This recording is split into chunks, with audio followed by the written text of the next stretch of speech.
Family and friends remember a 21-year-old man killed in a brutal attempted robbery.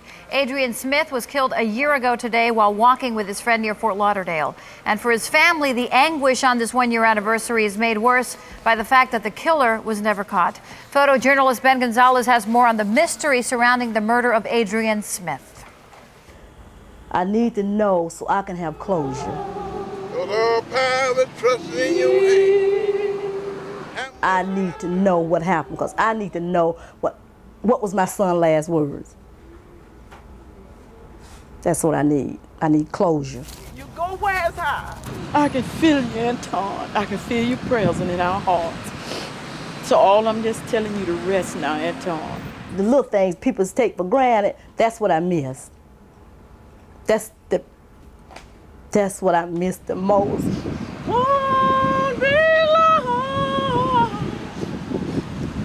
It's coming to a close. They're gonna find out who did this to you. The cowardly person who did this to you. They're gonna find him. They're gonna find him. Whole year this dark cloud been over our heads. We need rest from it. That's what I miss the most. My son can't come in and hug me. You know, he can't come in and say, "Mama, say I love you."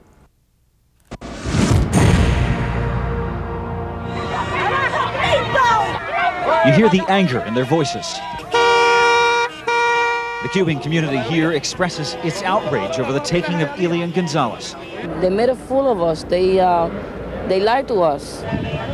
With the presence of hundreds of police officers, though, a gentle push becomes a shove. A peaceful protest changes as the streets of Little Havana boil over.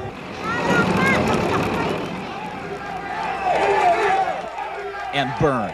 The fires, whenever it's a way of us getting noticed because, it's like nothing compared to what the police were using. Police were like just coming up to people and beating them up just because they were talking and yelling. We were not doing anything. Miami police in full field gear chase down some of the suspected troublemakers. Officers confront others with force. The pepper spray and tear gas sends dozens running, including those who came to make a point. And even with burning eyes and lungs, they vow to push on. We are going to demonstrate, but no violence, please. We need peace. This is Easter, almost Easter. We need to live in peace.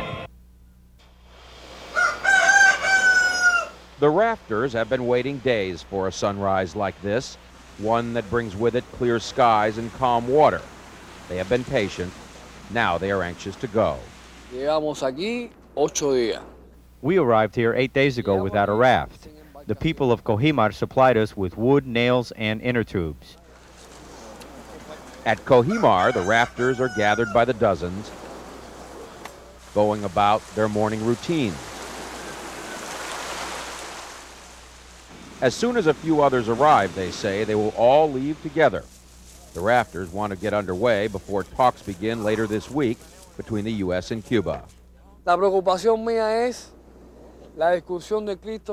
My worry are the talks between Clinton and Castro. I must leave now because it's easy to go. If the policy changes, I will be stuck here in Cuba, and my life will be made very difficult. At Havana del Este, another group loads its raft with supplies. On the front of the raft sits a statue of Our Lady of Charity. The 10 men here tried to make it out Sunday, but the water was too rough. They believe the Virgin Mary saved them.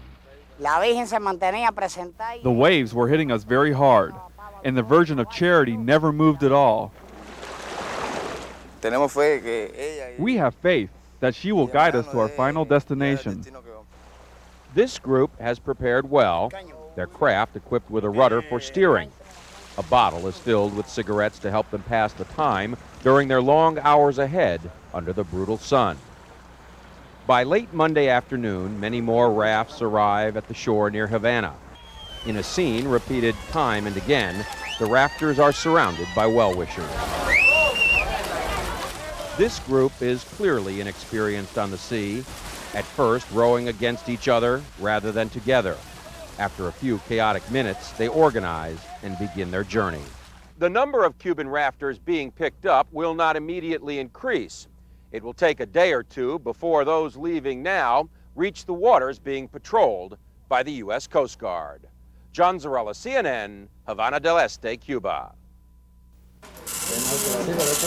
At the Weather Bureau in Havana, meteorologists monitor an approaching storm. Soon, the weather along the coast will deteriorate, they say. Along the shore in Jaimanitas, west of Havana, the raft building continues. Word of the storm has reached the rafters. They will not chance the sea now. Everyone I see that is leaving, I tell them not to, because there's a storm coming. Osvaldo Barcenas and his nephew have been building their raft for 4 days. As they work, Osvaldo's 10-year-old son, Willem, fishes with a hand line at the end of a jetty. In a couple days, he will leave his home behind. He's excited, but a little nervous, because he's heard some bad things about life in the United States. The U.S. is rich. Everyone can live well. But you can't go out into the streets because there are problems like guns and robberies. The raft is being built to carry 8 people. They all know they will probably end up at Guantanamo. But Osvaldo says that doesn't matter. They could have me in a concentration camp for a year, but I've been in a concentration camp for the past 30 years. It's time to look for something better. On the streets of Jaimanitas, life continues at a normal pace, interrupted only by the coming and going of rafters. This family just moved here from Camagüey because it's easier, they say, to build a raft and leave from here. As soon as theirs is done, they will be gone. As long as Fidel Castro doesn't change the rules, time is on the side of the rafters. After waiting years for this chance at freedom, holding off a couple more days, the rafters say, is no problem at all.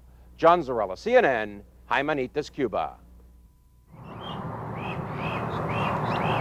Not many of us begin each day wondering where the breeze will take us. It's what balloonists live for and their passengers pay for. There was a lot of air to heat before we let nature choose our course. The warmth fills the colorful envelopes so they seem like lazy giants waking from a nap, picking themselves up for a day's adventure. On this morning, 3 balloons owned by 3 Central Florida companies rise together. The more balloons, the prettier the experience. The ranch just north of us, 2,000 acres. Our pilot, Norm Fraser, takes us to 2,000 feet over southern Osceola County. He's taught many of the other local pilots to fly. People have been ballooning for over 200 years. First manned balloon flight was out of Paris in 1783. Good way to make a living? Well, if you don't want to have a lot of money, it is. We're joined by a gentleman from Denver, another from Winter Park, and a couple from Great Britain. For each, it's the first balloon flight. It's far better than I expected it to be. It's really, really nice. It's calm until the gas goes on. All gets a bit noisy then, but no, it's a fantastic experience. Our piece is punctuated by the unavoidable blast from propane burners. And if it sounds loud to you, imagine standing below them. But between the necessary burns to maintain altitude, there is an almost ethereal silence. This does not feel like flying at all. It's floating, as though gravity doesn't exist. It's a very peaceful sport, and that kind of got me hooked, and I wanted to do it more and more, and the only way to do that is to buy a balloon and start a business. So everybody just bend your knees a little bit and hold on. Landing is both unpredictable and exhilarating. Whee! Anyone that you walk away from is a good landing. It was fantastic. It was really calm, actually, which was not what I expected. How about the landing? It was okay. As is tradition in this sport, in celebration of getting down alive, out comes a bottle of bubbly. The first balloonists who flew from Paris frightened the peasants in the countryside who believed an evil spirit had come to attack them. So the pilots explained they couldn't be evil spirits if they carried good spirits. And set us gently back again into the loving arms of Mother Earth. Craig Eicher, News Center 6.